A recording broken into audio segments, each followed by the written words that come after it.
Hey everyone, we're going to start right on in here because we've got a lot of a show, and I'm going to be tag teaming with Russ in the middle of it. But we're going to get going. Here we go. It's Is this the WWE or something? yeah. Tag team. Why not? Why not? Hello, Hockey World. It's Wednesday. Man, it's been a long week. It's Wednesday, only Wednesday, December 19th, 2018. I'm Michael Agello, and I'm still drinking Tang. I'm Peter Tessier, and I'll never touch Tang. Oh, man. And I'm Eklund. You're watching HockeyBuzzcast on HockeyBuzz.com. This is the podcast that comes every Monday through Friday to fill you in on the comings and goings in the hockey world, but today with less flyers. So we're going to start with which everybody's happy about. But we're going to start off with some Blues news. Well, and Sabres news. And Sabres news. But so Mike, fill us in on what's happening with the Berglund situation. Okay, Patrick Berglund was suspended indefinitely by the Sabres last weekend. Very little has come out regarding the reasons why, but he apparently missed a practice, missed the team plane going to, I think, Washington. So there was something going on, but we really didn't know what. Now, he does not have, and I don't have these specific stats in front of me, but he does not have a ton of points this year. He had been with the Blues his entire career, and he started off the season as either the second or third line center behind Jack Eichel and Casey Middlestat, although they were trying to limit Middlestat's exposure being a 19-year-old. But as the season has gone along, Berglund's role has been less and less. And I don't cover the Sabres. I don't watch them as much as I do the Leafs, but from what I understand, he was basically being moved from center to the wing, and then he was on the fourth line. So his role was declining. The backstory here is he had a limited no trade that kicked in on July 1 of this year. And the reporting out there, some people are reporting that his agent dropped the ball and did not submit the list of, I think it was 10 teams that he could not be traded to. And on July 1, he was traded to the Buffalo Sabres. And this was the O'Reilly deal. And the reason that the deal happened on July 1, even though it was probably agreed to before then, was because O'Reilly had a big signing bonus on his contract. I think it was $9 million was what he was getting paid this year, and $8 million was the amount that the Sabres had to pay in signing bonus. So they paid the bonus, and then following July 1st, the trade happened. I don't know whether Buffalo was not on the no trade list. Nobody knows that, but based on his reaction, a quarter or a little over a quarter into the season, Berglund was not happy with the fact that he was moved to Buffalo, was not happy with his declining role with the Sabres, and him being placed on unconditional waivers this year means that he is walking away from the last 3 years of his contract. He's making $3.85 million. And I just said this on Twitter. This has to be good news for the Sabres in one respect. The big question out there regarding their team right now going forward is how can they afford to re-sign Jeff Skinner, who's a UFA at the end of this year? Well, there's almost a $4 million coupon for the next 3 years because you weren't expecting that to be opened up, and now you can spend that money on Jeff Skinner. I think this is good news for the Sabres because I think that money goes right into Jeff Skinner's jeans. Yeah, it should. I mean, this is like winning a lottery ticket. Yeah, you're right. I mean, the reason they took Berglund on was, the contract issues, right? So that's why they had to take money on with it, basically. Well, he was the longest cap hit. He had 3 more years. I think Sobotka had another year or 2, and Tage Thompson was a prospect. So this was part of, because remember, O'Reilly's making $7.5 million against the cap, and the money balanced out between Sobotka and Berglund. Now the question is, where is he going? I mean, I haven't seen any kind of reporting on where his destination is, because if he's walking away from this contract, then he's got to be going someplace, either the KHL or the SHL. I mean, maybe it was just the fact he didn't want to play in Buffalo and he was ready to go someplace else. And if he's unconditionally waived, the contract is terminated. I don't believe there's anything preventing him from being able to sign with another NHL team. But why would you do that? Why would you walk away from 3 years of guaranteed money? this is weird because Yeah. you walk away like you would think somehow when you do the unconditional waivers, which is for the purpose of terminating a contract, it's almost like a lottery win for the team. Yes. Because they're not hooked on the salary. They get cap freedom. He can go sign someplace else. And but he's giving up. He may not make what he's making, but he's giving up. So it's sort of a weird thing. Like, should he be allowed to sign with another team? Well, the gain is for Buffalo, but the risk is taken by the player. So ideally, should the other teams care? No, because the player's giving up. So he could go sign with LA and off you go. He's not held to a contract. It's a high price for happiness, though, Peter, because you're talking about the remaining amount. Let's say it's $2 million this year, because you're only a third of the way through the season. So it's $2.5 million this year, and then almost $12 million for the next 3 years. You're talking about $14 million. Yeah, it's a lot of money. It is money. No, it is. There's something. I mean, the whole agent thing is really odd to me. Like the agent not, submitting the list, and that's only based on what's sort of being reported, right? I mean, we got to dig more into that, and we will. But I'm sure the truth will come out on that. But this is that's a very strange thing. I haven't heard that before. But this is like, I mean, remember, this is like Shipachyov last year with Vegas, where he gets sent to the minors and then gets called up and then gets sent to the minors again, and then the long-term contract that he signed because he was going back to the KHL got terminated. Yeah, and it's similar to that. Except he's never. I mean, Shipachyov never established himself as an NHL player, where Berglund has. I mean, he's been in the NHL for a while.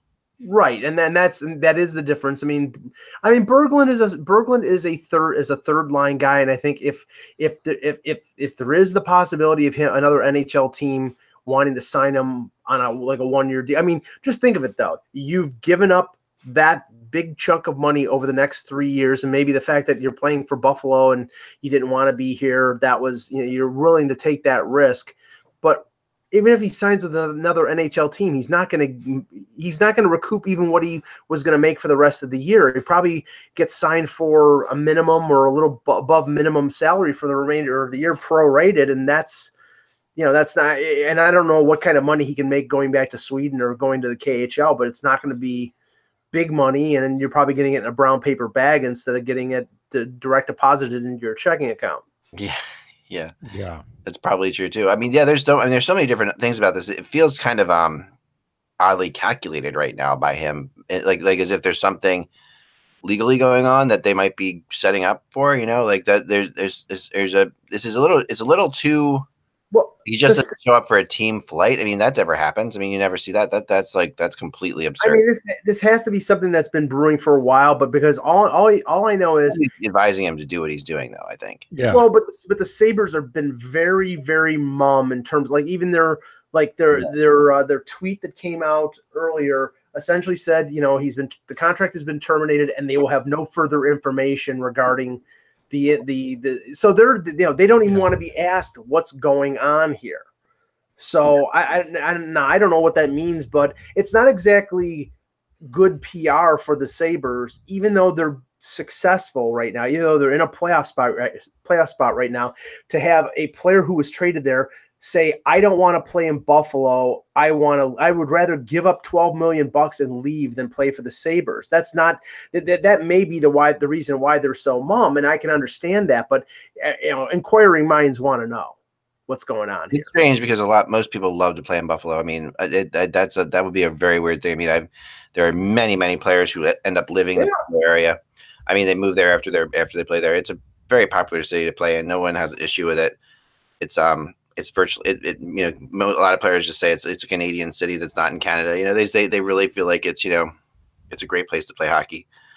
But here's the official Sabres forward Patrick Berglund has been placed on unconditional waivers with the intent of terminating his contract. There will be no further information or comment at this time. Okay, so there's something legally going on. That with the no comment thing and all that stuff, and everyone being so coy. no one wants to say anything. You know, that's what it feels like to me. Like no one wants to.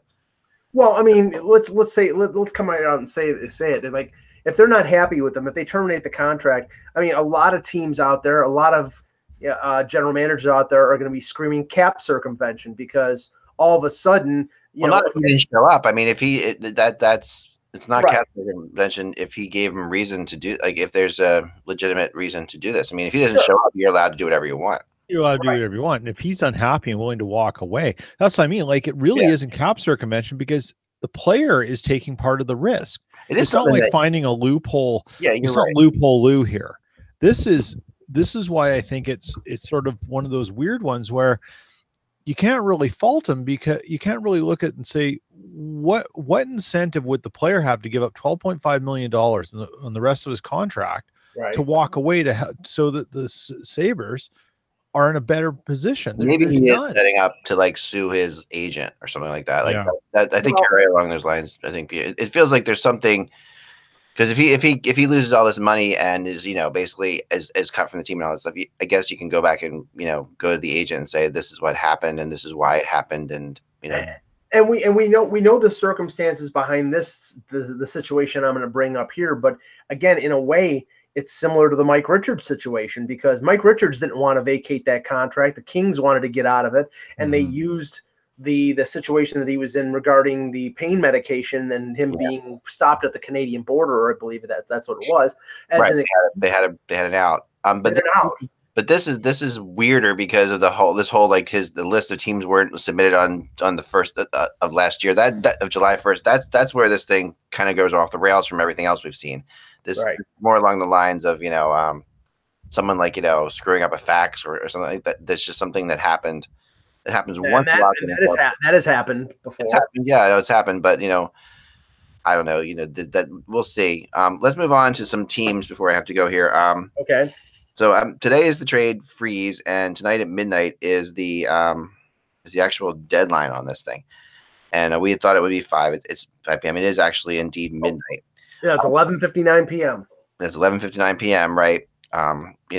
And then all players will know. They'll have the gift, like I said in my blog, the gift of knowing where they'll be for the next week. The NHL gave them that for Christmas. It's part of the CBA. It's in there. You can't get around it. Although if Brian Burke was general manager, someplace the deadline or the freeze would already be in effect. Yeah, Berkey used to believe it should be a week earlier. He would do all of his things before that. Players appreciate that. Players obviously hate trade rumors. They're circulating like crazy now in many different cities. There are a couple teams I've been looking at today, and when I go at 1:15, I'll be making more calls. I have a meeting with one of these teams at 1:30. The first team I want to talk about is the Pittsburgh Penguins for a second. Now, the Penguins are a team that when I talk to people right now, people who don't even usually tell me things, people who are very quiet about stuff and are very, hesitant to ever say anything, say, well, there's no question that the Penguins are trying to do something. That it's the weirdest thing. Like you'll hear it constantly now from different teams in their division, teams not in their division, teams out west. Rutherford obviously has always been a great trader. As we know, he makes great trades. Last year, he made, I think, 3 trades on the trade deadline freeze day. But they were all really small. They were minor league AHL type deals that he made. No, he hasn't made any yet today. But he has been hunting around, and a couple names that keep coming up for him. One's Michael Ferland, out of Carolina, who I think is a pretty interesting pickup for the Penguins if they could grab him. I mean, that does give them another. It's a pure rental, but he's a big winger who's having some success with Carolina. But right, and imagine he could be a good playoff performer for them. That they have to be looking. The other guy, and this one really kind of surprised me because he's playing very well for Anaheim, is Brandon Montour. We're talking we're talking completely different arena here because but I'd be curious to see who would be going back in a potential Montour. I mean, it would have to be like a Jake Gensel or somebody like that because. How about Phil Kessel? Let's throw Phil Kessel's name out there because you know me, I've always been one who hates Phil Kessel rumors because I think they're thrown out there just for fun by a lot of people. But this is the first year where I have really heard a lot about him actually possibly moving somewhere, So, and I've heard Anaheim is being a team that's very interested in him too. So, well, you're talking about a team that is coached by one of his former coaches in Randy Carlisle, yep. and a team that needs offense, but the difference in age, and let's just say this: Anaheim is deep on defense, but they're not that deep because they've given up Vatanen to New Jersey last year. They lost Shea Theodore to Vegas. At a certain point, the depth of their blue line is going to evaporate, or it's going to get to the point where you just can't give up a guy like Montour, who's one of their top 4 defensemen. I mean, let's just say this: if it was that, it would have to be bigger than just the 1 for 1. It would have to be 2 or 3 for 2 or something like that. But that, from what I've heard, just from having my ear to everybody out there who I read out every rumor and everything out there, Pittsburgh and Rutherford are definitely looking for defensemen. So Montour would fit, but there's a lot of other defensemen out there. I mean, I could see them go for some of these rental guys like Alex Edler from Vancouver or Easter or whoever. I mean, more trade deadline guys, Yeah. Right. I mean, I think there'll be some suitors for Edler. Edler has a no trade clause. Yeah. But Benning has said he won't ask anyone to move it. But you know what? This may be Edler's last chance to get on with someone who could go for the cup. So we'll see, right? Right. Yeah. The next team would be St. Louis. We've all talked about St. Louis a lot. The more I talk to people about Peter Angelo, I just have to say the more I don't buy it that he's moving at all. Like it's just, and I'm not one, I don't like to be the negative. I'm the last guy who wants to squash all trade rumors, but this is I feel as if this may have been mentioned somehow in the Nylander talks when Nylander wasn't signed yet. That's what Elliot Friedman said. Right, and Elliot's always dead on, so I'm sure it was. But that doesn't mean, from talking to people, that Peter Angelo is still available. That was a very specific instance of a discussion going on for a specific player. So I don't think Peter Angelo is one of those guys that's being shopped around. Like I don't get that. No. And you're right. And nobody's saying he's being shopped around, but they're saying that people are asking. And available. I mean, I don't know that he's necessarily available. Well, but I mean, obviously, a team that would be interested in trading for him is going to have to make it worth St. Louis's while, and he is a number 1 defenseman who's out right now after having hand surgery. But this is the thing: where is St. Louis going? I mean, I know that Russ and I were talking about this, and he said, "Well, they're not in cap jail, but they're clearly looking to shake up their core. If that means trading Tarasenko, who's locked up at a very reasonable 7.5." And he's a guy who's a big goal scorer, and it's tough to get goal scorers, fine. If you're talking about Peter Angelo, who's got another year left in his contract, he'll be 29 when the contract expires, which is a perilous time for a defenseman, and you're thinking he's going to be looking for probably $8.5 million on a new deal. Yeah. If you want to pay that, you can. And if you think he's going to fade in the middle of that deal, you may just simply want to say, okay, well, let's get what we can for him now. And then either we re-sign him or we just invest it in somebody else. But I don't think it's outlandish. I think Parayko makes more sense for teams interested in defensemen and for St. Louis if they think there's some sort of, they think they're paying too much for him. But I don't think anybody is nailed down with the Blues. I think that, it's not a fire sale, but it's, there's going to be some bartering, but this is a sale. Oh, there's players available for sure. Oh yeah. I mean, I wouldn't be surprised if a Tarasenko is moved simply for the fact that they have options, but he's the one that will give you the biggest reset moment. Yeah. And, there's a little smoke around him right now in terms of not that he might get moved, but that there's maybe something not totally copacetic going on within the group as a whole. And he has a no trade kicking in on July 1. Yeah. So if you're going to do it, you're going to do it soonish, right? Like meaning between now and July 1, the next 6 months. Yeah, you got between now and the deadline, basically. And it doesn't mean maybe is a deadline or the draft or something like that. But if you're going to shake things up, I mean, you know, you can you know, you're not going to draft a Tarasenko next year. You're not going to you don't pull them out of thin air, but you can find ways to increase your production by getting rid of someone, because you know the addition, you know, addition by subtraction, because it changes the entire dynamic of how you have to play.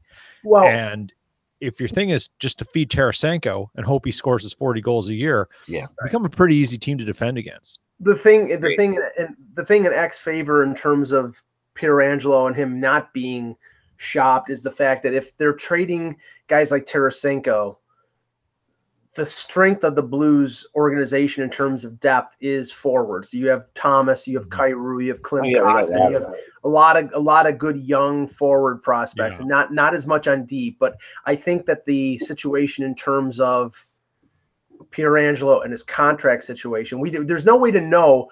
You know, I'm sure they've had preliminary talks, even though they can't sign him to an extension before July 1st. But if they find out that he's going to be asking for a lot, or if he doesn't want to go through a rebuild, those are factors. And, you know, and you're never going to find that out until he gets traded, because Doug Armstrong is going to keep his cards close to his vest when it comes to Pietrangelo or Parayko, because those cards are, you know, what he could hit a grand slam home run with if they try to make a deal. I mean, defense, the good defensemen are such a rare commodity on the trade market that anybody who trades for one is going to get a boatload in return.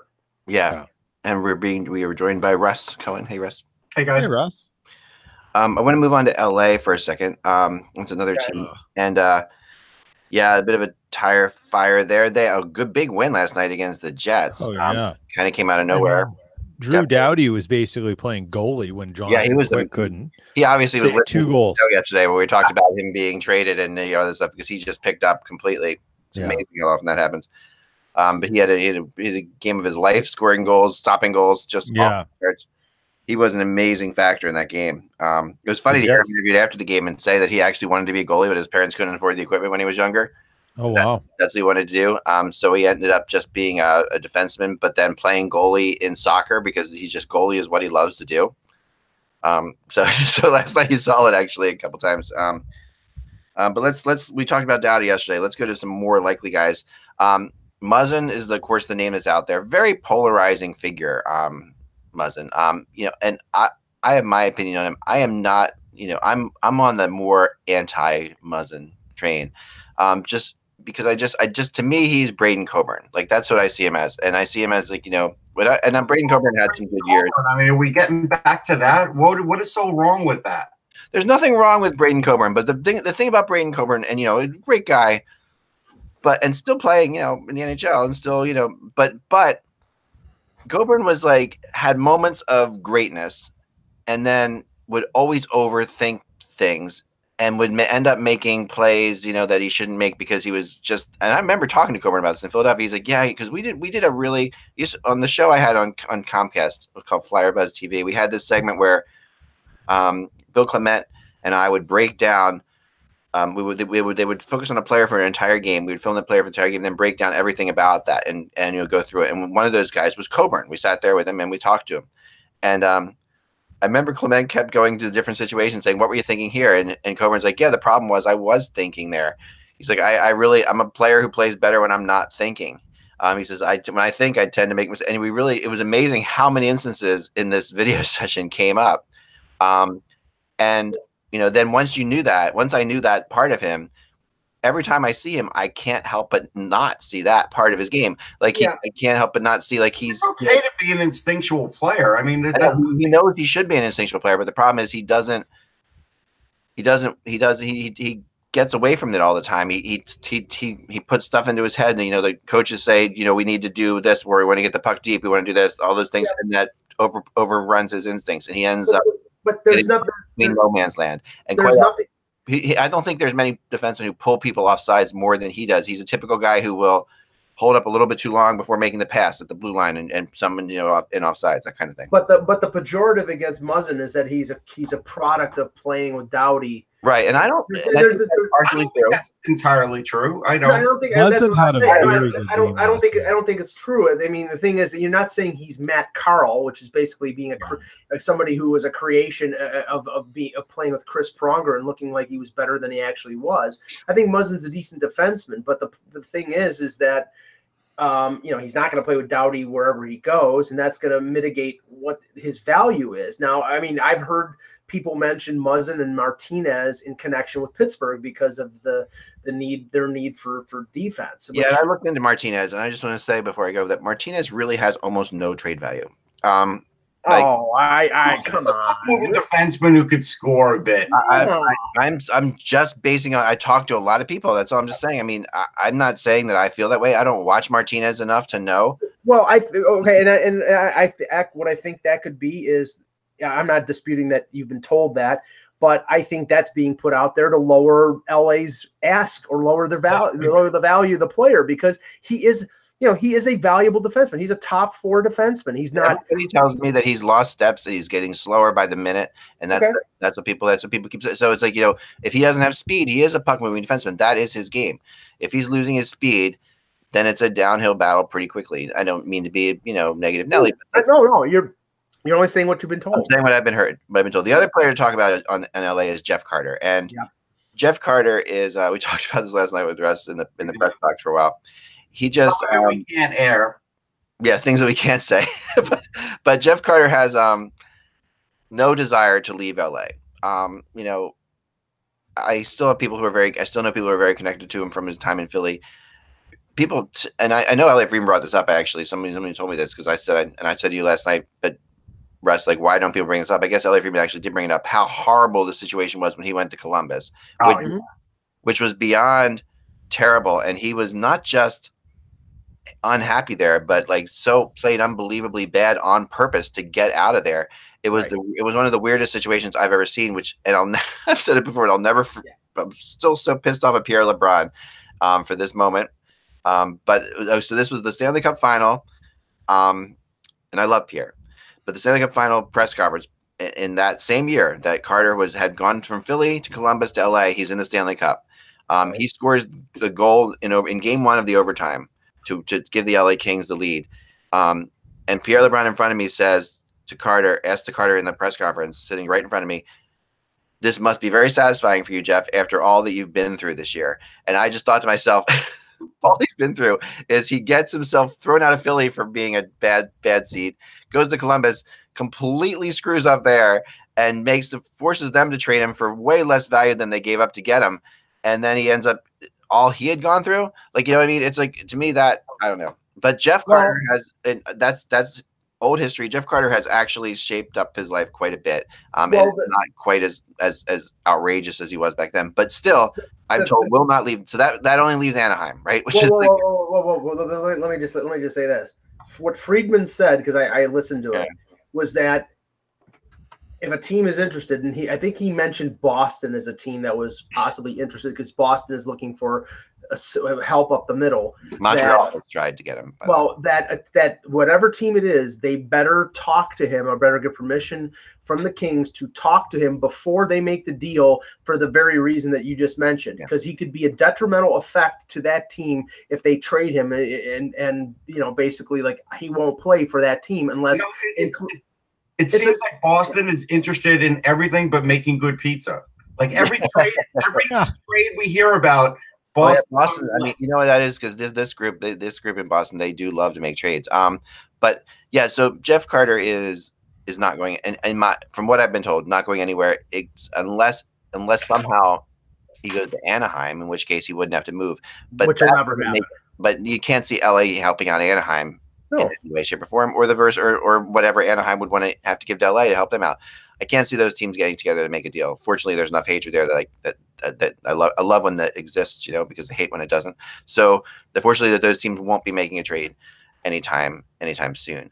I think, honestly, though, I do think the Kings can definitely trade Muzzin and get fair value. Excuse me. I think Martinez is a bit more of a specialist, so I think you're right as far as not having as much value. Yeah. And the Kings are still down below, and I mean below Cale Clegg, like guys that are playing overseas, guys that are playing in Penn State, they are still loaded with defensive talent. So it won't be long until they can restock the cupboard. Yeah.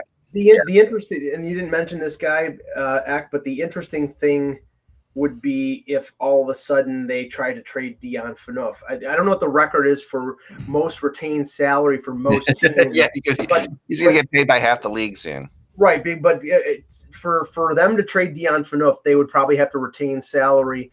Remember, his contract was $7 million when he was traded from Toronto to Ottawa.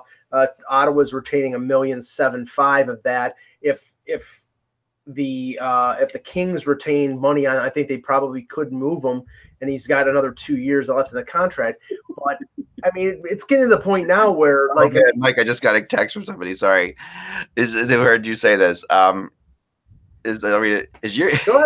Is your team looking for a boost of morale and with good character players? Then Jeff Carter and Dion Phaneuf are the answer for you.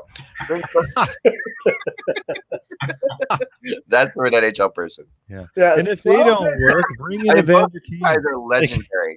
Sorry, let's just say it like. Well, let's just say this: Dion Phaneuf will never waive his no move clause if he still has it. According to Cap Friendly, he does.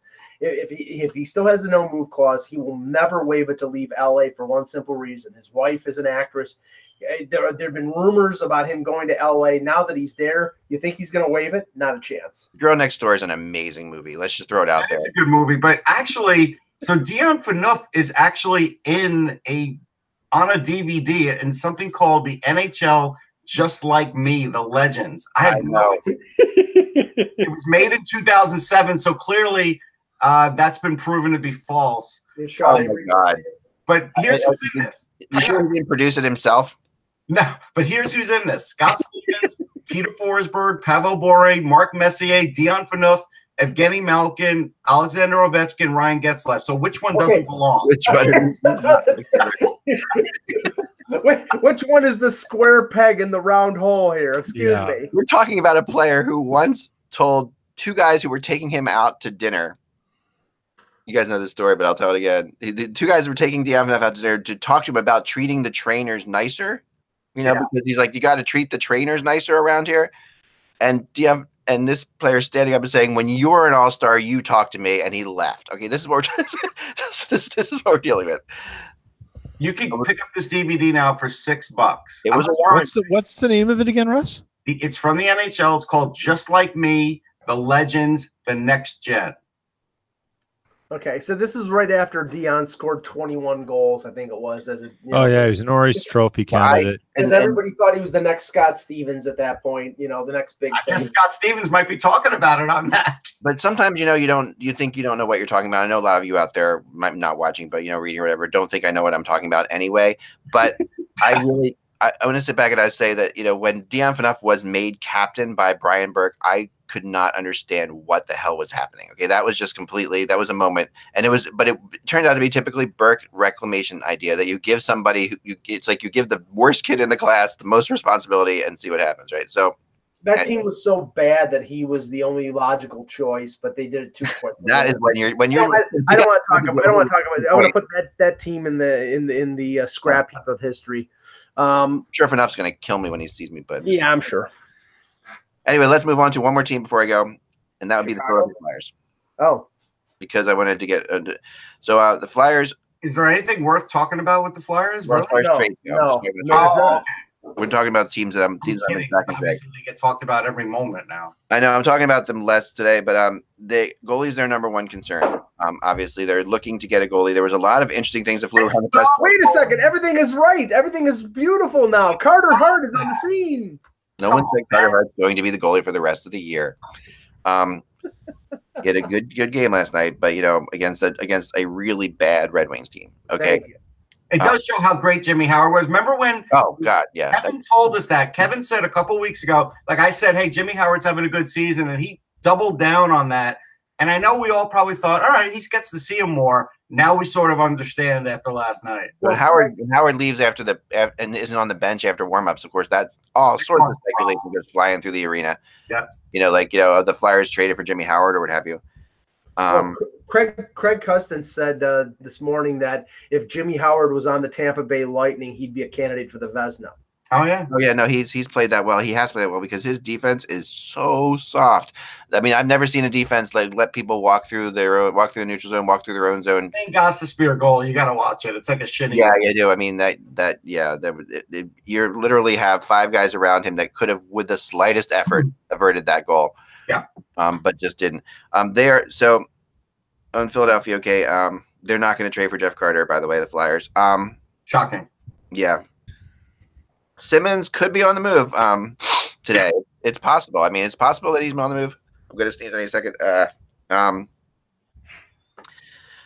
Jonathan Quick, Craig Anderson, even possibly I heard this morning Jake Allen, which I was, I'm told. But again, you would hear Jake Allen because the idea is he is still an upgrade. And as long as Dillabaugh is there, if he thinks he could do something with him to upgrade his game, why not give it a shot? Well, the thought is the Flyers, Fletcher's thought that I was told was if we can get Jake Allen along with Parayko, we'll take Jake Allen off your hands, like no one else will, but you will also give, because we can use him, he's an upgrade, like you said, but we want Parayko. Like the Flyers are thinking in terms and Doug Armstrong says, sure, just give me Shane Gostisbehere or even Ivan Provorov, then we got a deal. Right, and that's Gostisbehere would definitely be in the deal, and then it would be probably like Gostisbehere and Frost or Radcliffe and a pick. I'm sure that's what it would be. Yeah, Frost is the guy they don't want to move. They will not move, I'm told, but who knows? Well, they're saying that right now, but anything's possible. Anything's possible. They see him as like a Patrice Bergeron character. I mean, the way they're talking about him is really glowing in terms of a two-way player and all sorts of things. So that's it. The Canadians. Okay, real quick, the Canadians. The other team I'm looking at. Like I said, they did make a call about Jeff Carter. I can't see that working. They also talked to Pittsburgh about Derek Brassard. I was told. I could see that. Actually, that makes sense. But I could see that. But the thing is, it sort of goes counter to what we're talking about earlier, where if they're adding a defenseman, Pittsburgh thinks they can patch things up, make a second half run, and do what they did a couple years ago and get back into the Stanley Cup race. With Matt Murray sort of straightening himself out. If you trade Brassard, you really don't have a number 3 center, which has always been a key for them after Crosby and Malkin. So you're sort of taking from Peter to pay Paul, and I don't know if that works. Yeah, and someone said to me, that they heard in this. I don't know how this is possible at all. That Pittsburgh has considered trying to grab Shea Weber out of Montreal, which is like, I don't know how that's possible contractually or anything like that, but it was an interesting thought. Like if the Penguins I'll tell you how it's possible. Chris Letang goes the other way. Yeah, they're not doing that right now. They're not doing that. But the Penguins are going to be, like I said, I started this whole thing off by saying the Penguins are the most interesting team to watch right now trade wise, and they are. So we have to keep an eye on them. There are all these other teams that are trying to make moves are all talking to the Penguins. Yeah, and I still think the Penguins are starting to trend up now. So if they make one more move, they will definitely be trending up. I have to go. All right, we'll continue. Thank you, Russ. Thanks, Peter. Thanks, guys. And check out, Hockey Buzz throughout the day. We may have a special announcement for our Patreon people later today. So okay. I do have some breaking news. Go ahead, Russ. It has nothing to do with the NHL, but it's an important thing. So I got an email from the Hockey Hall of Fame, and today there's a band that includes 53 to 54 to 64 to 65 of all the Stanley Cup winners is getting retired. So here's who that includes. Okay. So Andy Bathgate, Butch Bouchard, Alex Delvecchio, Bernie Geoffrion, Boom Boom, Glenn Hall, Doug Harvey, Gordie Howe, Bobby Hull, Tom Johnson, Ted Lindsay, Stan Mikita, Dickie Moore, Bert Olmsted, Pierre Pilote, Jacques Plante, and Maurice the Rocket Richard.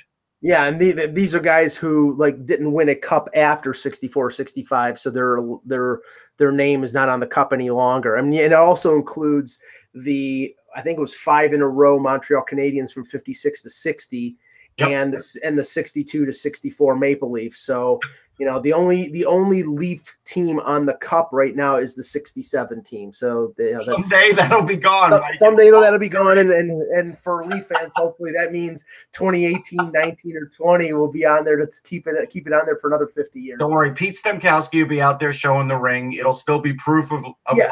Is he drinking champagne with Nick Bonacani and Bob Greasy? I've never asked Pete about it. He showed me the ring. I should ask him next time I see him.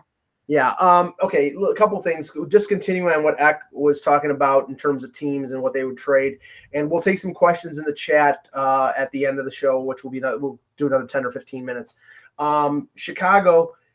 I mean, obviously we know Taves and Kane are not getting traded. Corey Crawford is probably not getting traded because of the concussion problems. It's questionable now whether his career is in danger because it's like what the third or fourth concussion he's had, Russ. I mean, it's something like that. It's at least 3. The interesting names out there, and there hasn't been rumors attached to them, but we're looking at what Chicago is right now, which is a team sort of in transition. We'll take it for granted that they don't want to go through a full rebuild, Right. because they have Taves and Kane as cornerstone players, and they want to quickly reset and rebuild around those guys or retool around those guys. But the players that you would think that Stan Bowman might be looking to move would be the sort of the middle of the road guys: Anisimov, Saad, maybe Duncan Keith if they could find a taker, and Brent Seabrook. I'll just look at I'll just express my opinion on those 4. I think you could trade Saad very easily. I think you'd still get something for him, even though he's not living up to the contract that he's playing under right now. He's making $6 million. Anisimov, everybody needs center, so I think you can get him. The other thing, he's an off-injured player, so I would be concerned about that. But center depth is tough in this league, so I think you could find somebody who would be interested. I don't think anybody in their right mind is taking Brent Seabrook, even if they retain salary. It's close to $7 million for I think another 5 years. The guy that's intriguing, and it's got the guy who's been talked about over the last couple of days in Toronto, and I want to get your outside perspective here, is Keith, who's got that long-term cap recapture deal. I think he's got another 4 years at 5.2, something like that. And Ray Ferraro came on Toronto radio yesterday and said Keith is still, he's not the player he was 3 years ago, but he's still at 35, can still play 20, 25 minutes a night. He can still skate. He probably would be a great fit in Toronto, and it probably wouldn't cost him a ton because Chicago. You'd be doing them a massive favor. Right. But the problem is 2 or 3 years down the road, yeah. What he said was he would turn into Ron Hainsey, which means. Well, that's it. I was just about to say, you're basically delaying. You're recycling Ron Hainsey again, and you're just going to have the same issue in 3 years. But the window is 2 or 3 years of having a guy who's a top 4. You could find a way to get Chicago to hold on to like $1 million, $1.5 million of that contract, and take them. Then and then all of a sudden he develops like a blood clot disease, and he's he can't play anymore. No, the rash. It's the equipment rash. Or the Gilbert disease, or it's this. It's whatever McGillney had. It's you know what I'm saying. And it's awful. We've got the top experts at 6 hospitals working on it. Poor Duncan Keith.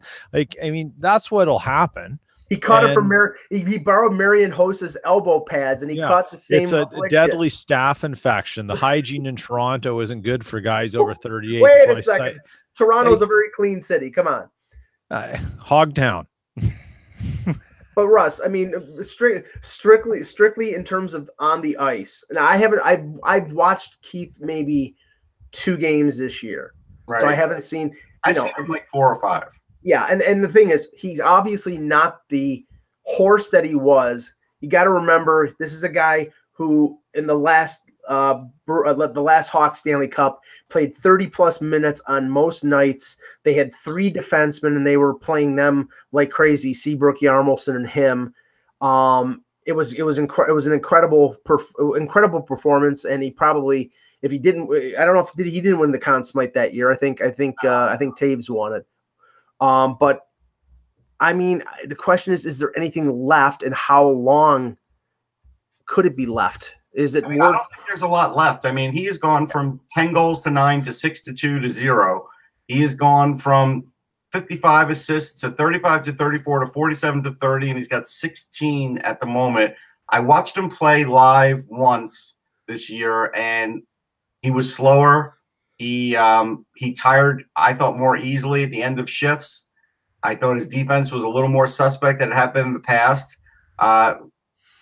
Look, he's a 0 right now, so he might argue with you on that, but I'm just telling you what I saw. He's still great on the power play. There's still things he can do on the ice. He's still going to end up with 30 points. But this is not the same Duncan Keith. And so if you're grabbing that salary, you better be getting like a first-round pick with that guy, and it better be worth your while, because otherwise there's no reason to make this trade. Are you saying Toronto sends a first-round pick to Chicago, or are you saying to whoever acquires Duncan Keith is going to need to get a first-round pick from Chicago? Oh, okay. Well, it's either that or they retain salary and they give up next to nothing. Nobody's. I mean, how many more years does he have? I think it's 4 more after this year. Retaining salary like that. Nobody. I mean, Chicago would not retain salary. I don't think they have any, with the cap problems they have. I don't think they have any interest. Have they really retained any kind of? Let me look and see what they've retained in the past. I'm looking right now. They've not retained anything, so they don't. They're not going to do it. Yeah. Now, he's got 4 more years at $5.53 million. Yeah, and he's 35 years old. You could definitely get use out of Duncan Keith, especially if he is not on the top pairing. Right. But you have to be a team that has other good defensemen, can use him more in an offensive role, and that's it. Sort of like the Shattenkirk almost way of using him, and afford to give up something that really makes it worthwhile for Chicago to feel like, okay, we could do this and sell it to the fans, because that's the other hard part of this. But Peter, the thing is, knowing Mike Babcock, and we're talking specifically about Toronto here, but there are other teams out there who I'm sure would be tempted by adding somebody with the experience that Keith provides. But I'm just using Toronto as an example here. Knowing Babcock and his love for veteran guys, especially a guy like Keith who played under him in 2 Olympics. Tom Sestito. PTO, not the Leafs either, but not yet. Knowing Babcock and his love of veteran players, even though it would be beneficial for them if they got Keith to not play him on the top pairing, I could see him putting him on the top pairing with Riley, or playing him on the second pairing and playing him 20 plus minutes. I think that's he believes in veterans, and he, instead of playing Travis Dermott more, would play Duncan Keith more. Sorry, so, what was your question there, Mike? My question was basically, Russ is saying it would be beneficial if the Leafs traded for Keith and if they limited his ice time. But I'm saying Babcock probably wouldn't do that. I don't think you need to limit his ice time, because I think Duncan Keith is a perfectly fine player from a stamina point of view and stuff. I think he can still play hockey. I think what you're doing is you're managing his usage, and it's not about making sure he stays under 20 minutes a night. It's who you're rolling him out against and who you're pairing him with. And you solve that problem, you're going to have Keith is just going to stabilize you. And the one thing, like, Keith is not Duncan Keith from 5 years ago. Like, no one is, but I've seen him recently in 3 games with the Blackhawks. He's got trouble against speed, but he's not positionally awful. And, if you can put Keith with the right partner and in the right situations, well, I think you can get value out of him. And you don't even you're not looking to have Duncan Keith put up points. You're looking for Duncan Keith to make sure that everything's stable in your own end and that there's less traffic going towards Freddie Anderson. That's what you want Duncan Keith for. He's not going to start knocking guys down as they enter in, but he's going to be positionally sound. He's going to solidify air. He's going to be better than what you have. Yes. And if your window is 2 to 3 years, then it's not a bad play. Yeah, it's a salary play. That, and it's all really in the hands of Keith, and whether he wants to go someplace else and win another Stanley Cup, or whether he just wants to stay in Chicago, because he's going to make his money one way or the other. But if he wants another chance, because he's got 3 cups now. If he wants, he's already in the Hall of Fame in my eyes. Right. So it's a question of whether he wants to win one more and uproot his family and go to another place, or whether he wants to stay where he is. And he may want to stay where he is. And if that's the case, then then it's a good thought. But maybe the Leafs and other teams are looking for veteran defensemen. Here's an update from the Bruins. So Bergeron, Chara, and Kevin Miller are all practicing, but Chara is non-contact, and the only reason he's not in a red sweater is they don't have one big enough for him. That's what the Bruins said. I take them on their word, man. Wow. Hey, well, think about it. I mean, why would you have one that big? Like, no, it's like a tent.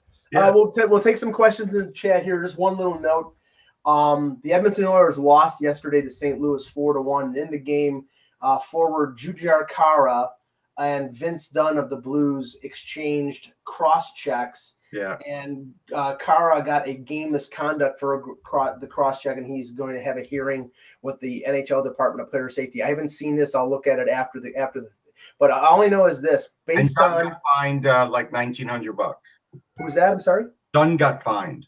Okay, so it was, but the funny thing is, and I've heard some talk about the Oilers, that Hitchcock is really asking his big players, his depth forwards, to be extra physical, and that means Cassian, that means Lucic, and that means Khaira.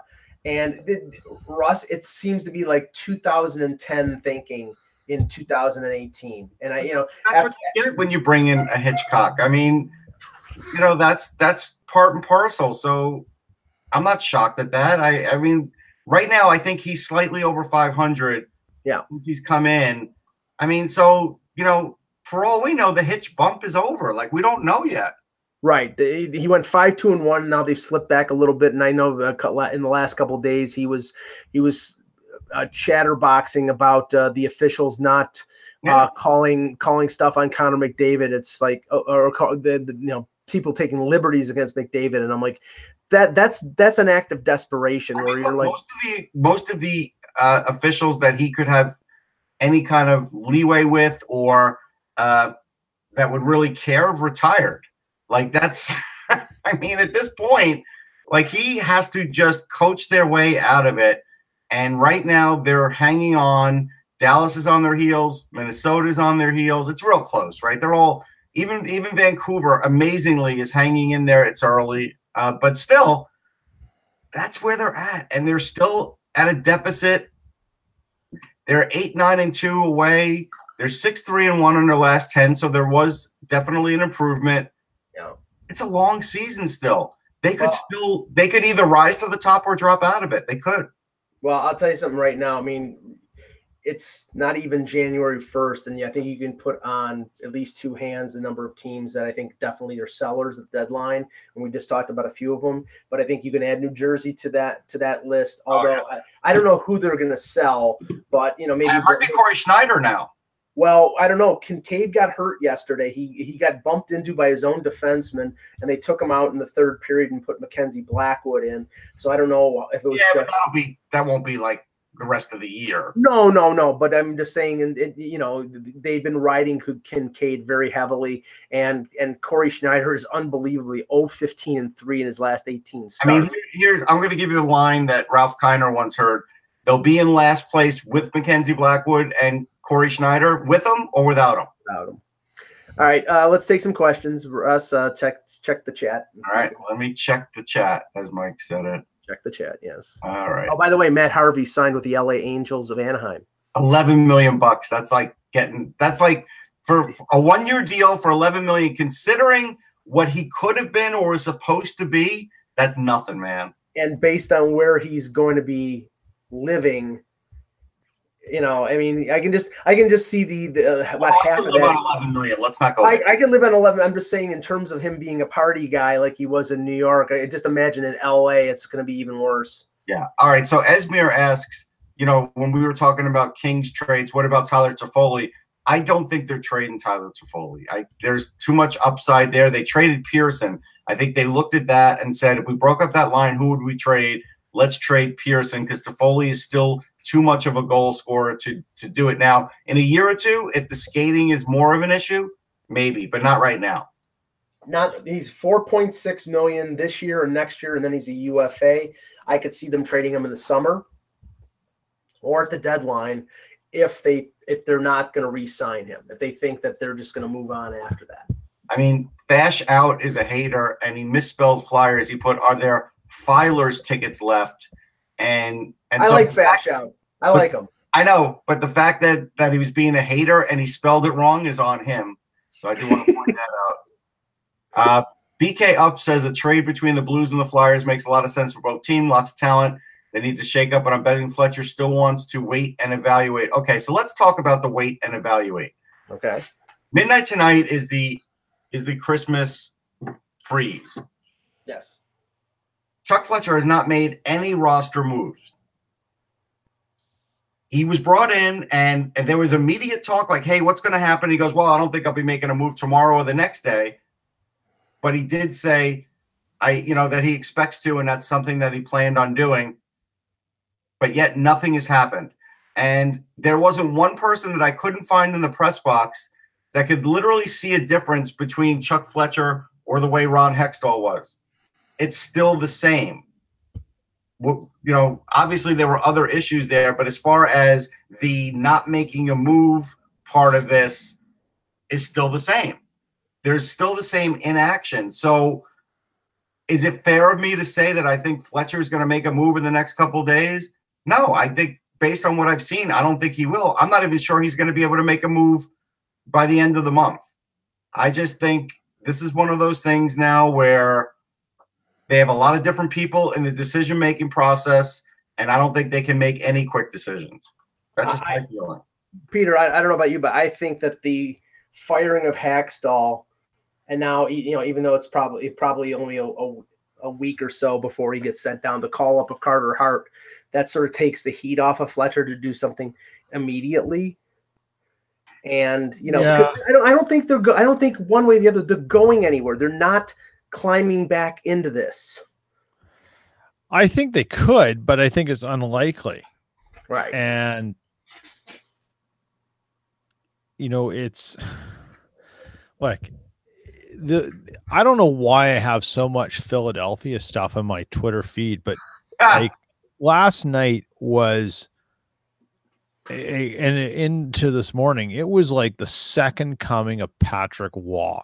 Like that's the level of jubilation Carter Hart got. Like, and yes, I give the kid a ton of credit. There is pressure on him because this is an avalanche. The snowball isn't just a snowball. It's like a giant avalanche building right now. So he gets a ton of credit for coming in and getting the win. But the hyperbole coming around with this is just out of hand. Russ. You know what? Carter, I agree. I am entirely with Russ on what he said about the usage of Carter Hart, how he needs to be deployed. Well, if Russ was any writer, he'd be around on the left because that's how far to the right he is and being right. This. Well, the worst thing that could happen is there's a false sense of security around this. You know what I said, Peter? And I would actually know where this leads. I actually said yesterday to somebody in the box, I haven't said it publicly, but I would say it now. I would send him down after the win. I would say, hey, that was great, kid. You got everything rolling the right way. Right. Go down to Lehigh. Let Neuwirth go in. I don't care if he gives up 7 or 8 goals. Call up Lyon again and go get yourself a goalie, because if you're playing him against Nashville, who was scouting that game, boy, that's a scary proposition. Well, this is the thing I thought was amusing. No, I flipped back and forth during the intermissions to check that game, and I saw at the end of the second period where Hart made a couple nice saves, but in the third period he covered the puck and he got an ovation. Yeah. And I'm like, okay, I get he's 20 years old. He's the future. He's the hope, the savior for a team that hasn't had a consistent great goaltender in over 30 years. I get it. But that type of reaction, he lets in 3 goals and they're booing him. You know what I'm saying? It's like, I mean, they could turn on him very quickly if he isn't the savior or if he isn't ready. So I agree. You did something. You turned our, you gave us a brief reprieve. Neuwirth's a veteran. Send him down. Bring Neuwirth back. That makes all the sense in the world, because you're asking for the bubble to be burst if you put him in and let him get destroyed by somebody. Yep. All right. So next one, it's from BK Ups. Is Buffalo for real or similar to last year's New Jersey, Vegas, and/or wild card teams? I think Darlene will just get better. Kid's a stud for this year. I mean, I think they're for real in the sense that Jeff Skinner's playing the best year of his career. If he keeps that up, they'll make the playoffs because he's outscoring the Carolina Hurricanes practically on his own. What I mean, it depends on what his definition of for real is. I mean, if you mean for real, I think for real is making the playoffs. Yeah, if you're talking about making the playoffs, I think they're for real. I think they can be. I think there'll be a wild card. I still think Boston's going to end up in the top 3, especially if they get all their guys back. You know, the Berglund thing in a way, in a backhanded way, maybe a help for the Sabres because now, like I said, they can go out for a rent, to go out and bring in a rental. They have the cap room to do it. But and then maybe they can sign Skinner before next July.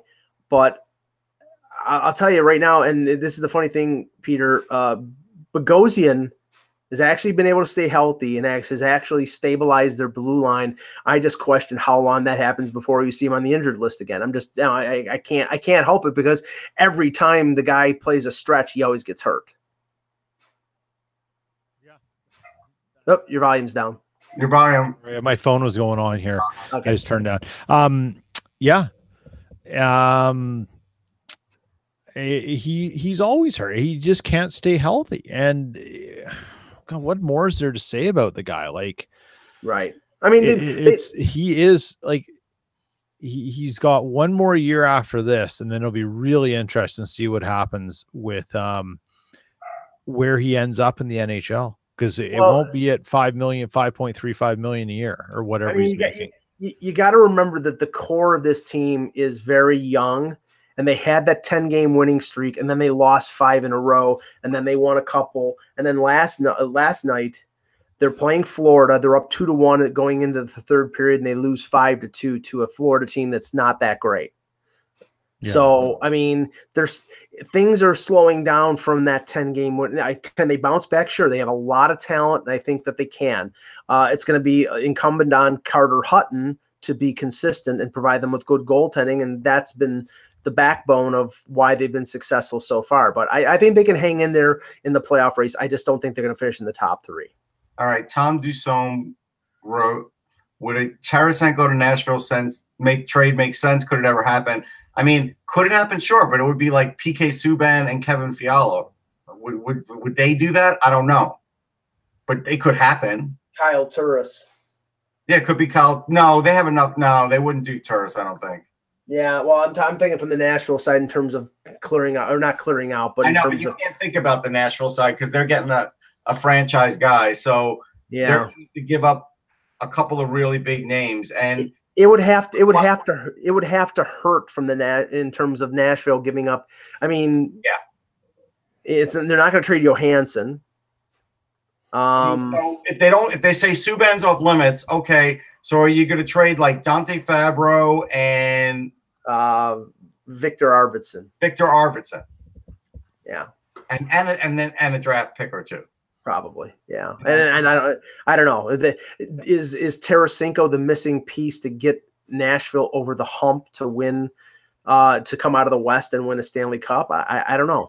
I don't know. All right. So next question, and this one's a good one.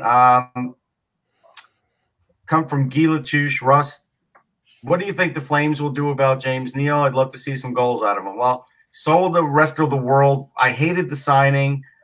I think Eck liked that one. I'm not sure. But yes, I think he did. But I didn't like it because I've seen him in decline. He's still in decline. He's 31, but he plays like a 40-year-old now. He's just got too much mileage on him. And the reason he got a lot of goals. The reason he went to Calgary was because Calgary gave him the 5th year. Vegas was only going to give him 4. Matter of fact, the talk was, well, you put him with Goudreau and Monahan, and you'll see the points. Well, you haven't. He's got like 7 points. No, it's been in Calgary. I mean, imagine if he did. And Calgary's rolling. Right. Yeah. So, all right. So next question.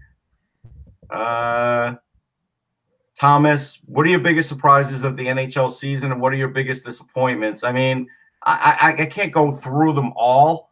I would say biggest surprise. Biggest surprise for me is how bad St. Louis is. I thought they were going to be decent. I'm going to say biggest surprise is how good the Sabres are, like even better than I thought they'd be. I knew they'd be improved, but this is even better than what I thought they'd be. Biggest disappointment,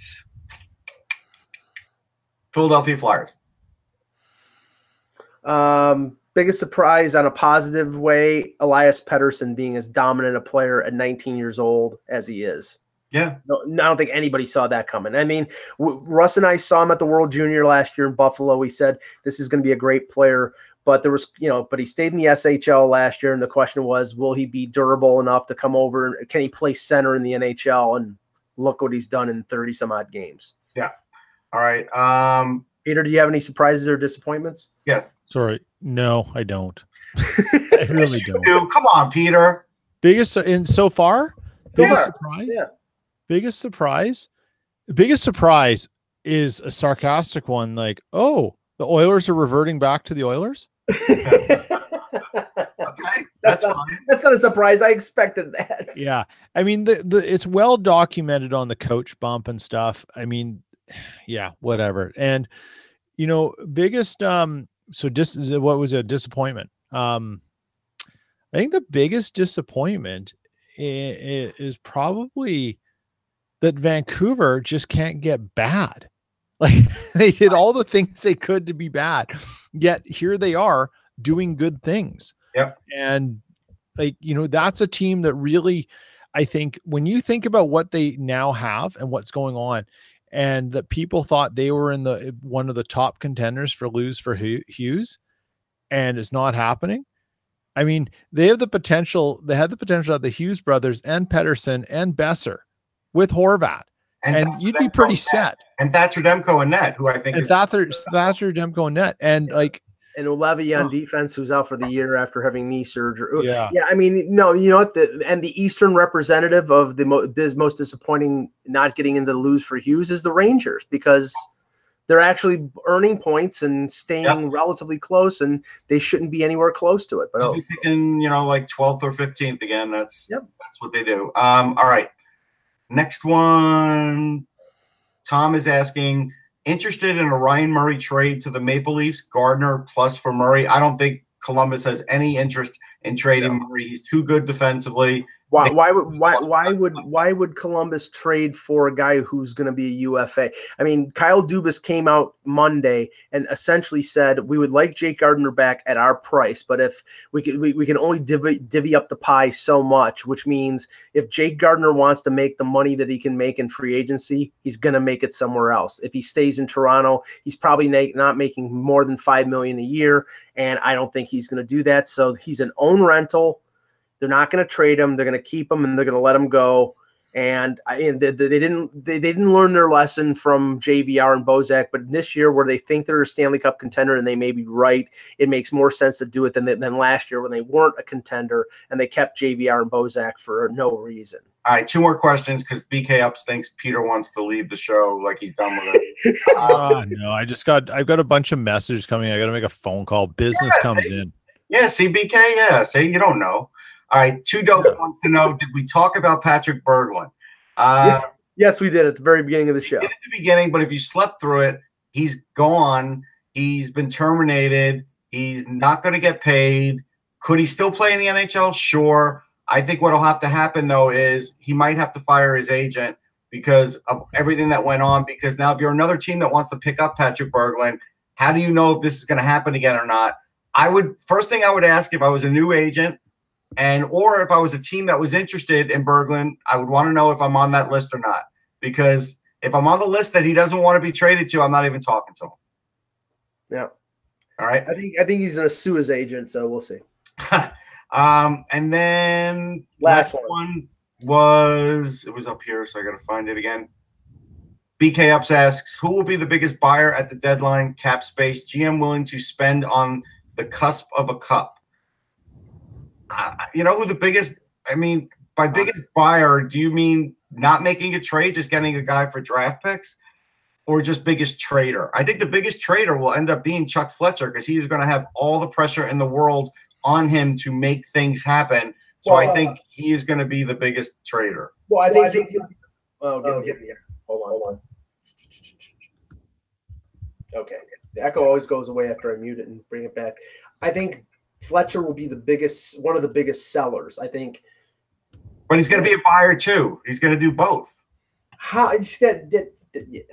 Mike, he's going to do both. I know. Okay, he's going to do both. It's stupid, but okay. Be my guest. I think the Leafs are going to be one of the biggest buyers. They got $6 million in cap space. They haven't put Nathan Horton on LTIR. That means they can have almost over $10 million in cap space for this year. Dubas said that he's looking for players who are not rentals but longer term, so that might make it bigger deals. I think they're going to still trade for a rental or maybe two. They got the space, but there are other teams. I think $10 million they can buy a Canadian Tire franchise, and then John Tavares could start doing commercials for them. He's already doing commercials. He's doing commercials for a mattress company where he's sleeping at center ice with the mattress. I love it. God. I love it. Something he couldn't do on Long Island, which is crazy because he was in the New York market. That's hilarious.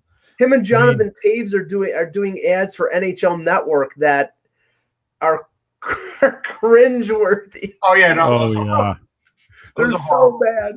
Not as horrible as the Sherlock Holmes, whatever it is, trailer that's out there with Will Ferrell. It's brutal. Was it Holmes and Watson? It is brutal. I'm sorry. Like I liked the Sherlock Holmes with Robert Downey Jr. We all did. And Jude Law. Oh, yeah. This thing that they're putting out with Will Ferrell and John C. Reilly isn't suitable for the end credits. Let alone, it's just terrible. I do want to say, though, the best commercial ever for a hockey player was Wayne Gretzky did a Canadian McDonald's commercial where he actually wrestled Bret the Hitman Hart. And I interviewed Bret the Hitman Hart, and we talked about it.